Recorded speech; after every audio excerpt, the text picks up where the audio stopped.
Assalamualaikum warahmatullahi wabarakatuh. Robbi shrah li sadri wa yassir li amri wahlul 'uqdatam min lisani yafqahul qawli. Baik, sebelumnya perkenalkan nama saya Ahmad Sutrio Priyatinoto dengan NIM 12050113307. Baik, pada kesempatan kali ini saya akan berbagi video singkat di mana di sini saya akan membahas tentang CPU OS Simulator, di mana video ini ditujukan untuk memenuhi tugas praktikum 1 mata kuliah sistem operasi. Baik, untuk mempersingkat waktu, oke langsung saja.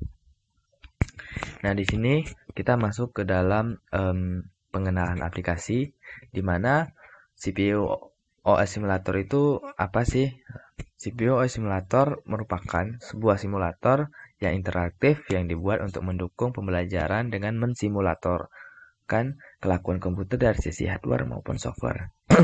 Jadi di sini ini CPU OS Simulator ini dia akan memberikan simulasi gitu, CPU yang berjalan pada laptop kita ataupun pada komputer kita. Nah, untuk link downloadnya sendiri ada di samping sini di bawah, di mana pada http://www.teachsim.com. Mungkin sebelumnya kita install, namun setelah terinstall kita bisa lanjut ke halaman berikutnya. Nah, di sini saya sudah menginstal CPU OS Simulator. Jadi di sini langsung saja kita masuk ke dalam pengenalan fitur pada CPU OS Simulator. Saja kita buka. Nah, tampilannya seperti ini. Dimana di sini juga tadi sudah dijabarkan, yaitu tampilan utamanya seperti ini. Nah, selanjutnya ada namanya itu OS 0, dimana fungsinya ini hampir sama. Tampilan awal itu hampir sama dengan tampilan awal, dimana di sini nanti dia akan menampilkan proses yang berjalan, proses yang ready, dan proses yang menunggu. Dan di sini kita bisa menggunakan 3 algoritma: first come, first serve, shortest job first, dan round robin. Nah, di mana nanti pada halaman utama di sini terdapat yang pertama ada CPU instruction, di mana ini nanti pada tabel ini akan menampilkan interaksi-interaksi yang ada di dalam memori. Nah, selanjutnya di sini ada namanya itu ada program, di mana di sini berfungsi untuk membuat nama program, selanjutnya base address-nya. Lalu di sini terdapat instruction, di mana nanti kita dapat memberikan instruksi kepada program yang telah kita buat. Nah, selanjutnya di sini ada program control, di mana nanti di sini kita dapat menjalankan program yang telah kita buat tadi. Di sini kita menjalankannya. Nah, selanjutnya di sini ada general purpose CPU register, di mana nanti di sini dia akan menampilkan programnya yang berjalan gitu sesuai register. Selanjutnya ada CPU spesial CPU register, dan ada program list. Ini nanti program yang telah kita buat. Selanjutnya ada namanya compiler, di mana di sini nanti kita dapat memberikan kode program lalu dapat mengcompile-nya. Nah, selanjutnya ada untuk virtual ini sudah tadi hampir sama saja seperti OS 0. Nah, mungkin pada tampilan awalnya seperti ini. Kita next. Nah, di sini langsung saja kita masuk ke dalam soal atau pelatihan 1, di mana di sini kita harus membuat sebuah program baru bernama Avera G dengan base 150. Lalu kita akan memasukkan kode perintah yang ada di samping ini. Mungkin kita langsung coba saja. Pertama kita buat program namanya Avera G.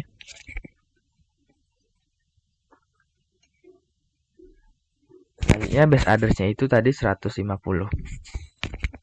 Lalu kita klik add. Nah, setelah program sudah masuk ke dalam, lalu di sini kita klik bagian instruction, lalu kita add new, di mana ini kita akan mencoba memberikan interaksi ataupun perintah gitu. Mana di sini tadi yang pertama itu move 4 ke R5. Jadi di sini kita pilih bagian move. Lalu kita masukkan value-nya yaitu 4. Lalu di sini kita akan mengarahkan kemana? Ke register R5. Nah, benar. Selanjutnya kita klik New Instruction. Nah, maka dia akan masuk ke dalam CPU instruction. Nah, kita masukkan langkah yang kedua, yaitu kita masukkan value yang berjumlah 6 ke register 6. Klik New Instruction. Nah, selanjutnya di sini kita akan menjumlahkan R5 dan R6. Di sini kita dapat untuk menjumlahkan, kita pergi ke menu arithmetic, add, dan di sini kita klik register. Lalu di sini kita dapat memilih R5 dan R6. Kita klik New Instruction. Setelah itu baru kita div. Div ini sama dengan dibagi. Jadi kita akan membagi di dalam R6. Kita klik New Instruction. Lalu selanjutnya STB R6. Sini kita cari namanya STB. Nah, untuk STB ada di bagian data transfer.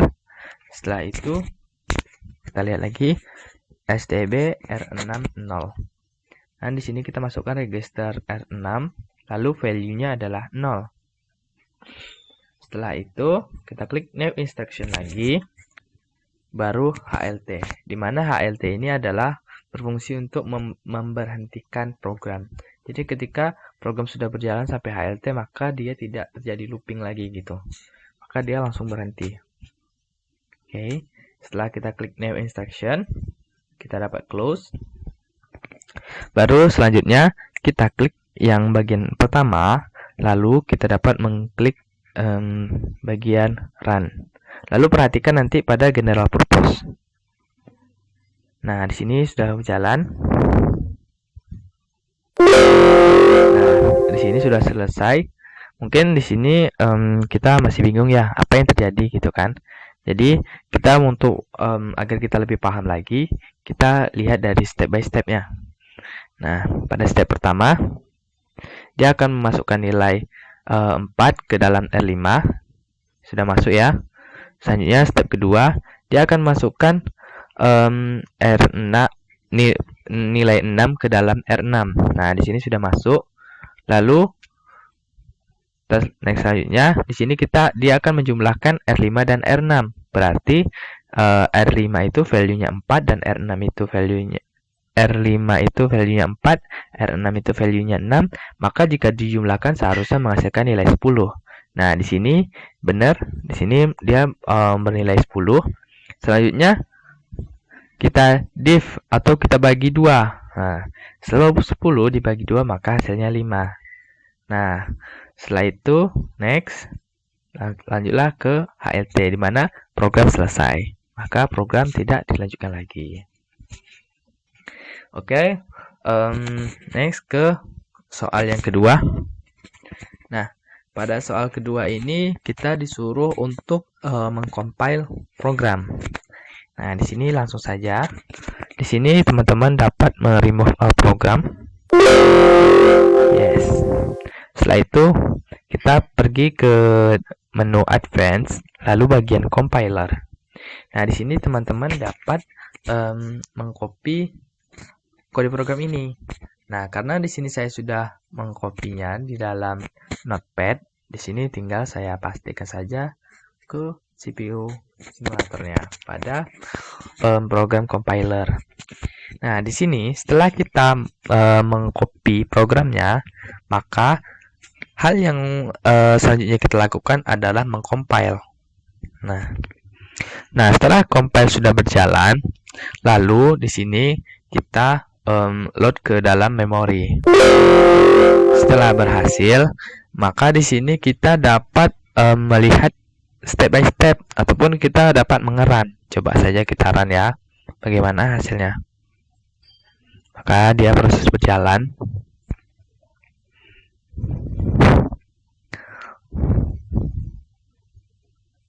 Di sini dia berjalan per tahap.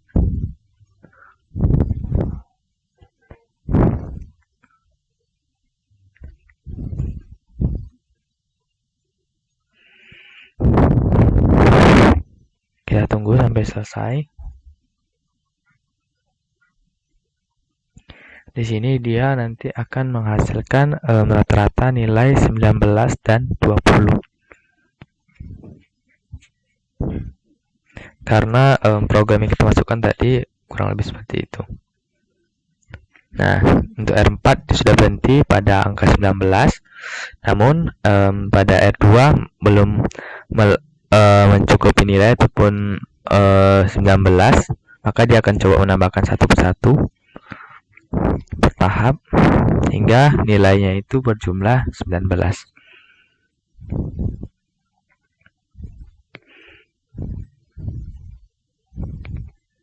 Oke, udah hampir selesai ya.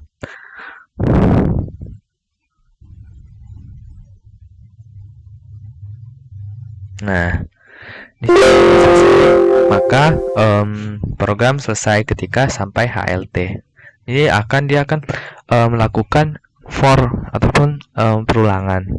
Maka di sini CPU telah selesai pada untuk runtime-nya itu 00121,957. Oke.